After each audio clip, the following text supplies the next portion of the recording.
Since the Thunderbolts has officially released in theaters, I've seen a lot of people do this. So here are my top 5 MCU projects since Avengers Endgame.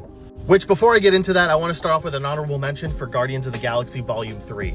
Because this movie could undoubtedly be number 1, but it is so depressing and hard to rewatch that I've only seen it twice, and I'm just not going to put it in the top 5 for that.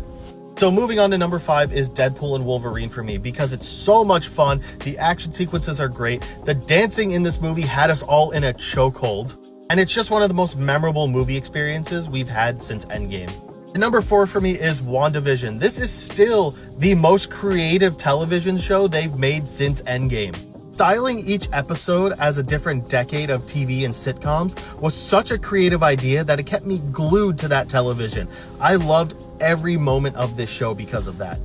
And number 3 is the Thunderbolts for me, which may be some recency bias, but I felt that this was the best team-up movie since Guardians of the Galaxy. It's funny, the action sequences are great, the cinematography is fantastic, you care about every character except one of them, but the character development and writing is fantastic.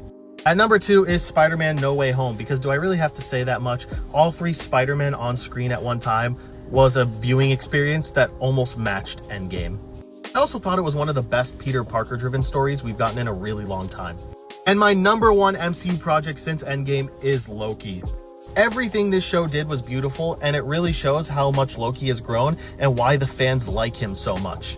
I'm also a huge sucker for the time travel concept, which I think is executed beautifully, and I think it's a great example of how a multiverse story is supposed to play out. So for that reason, it's my number 1.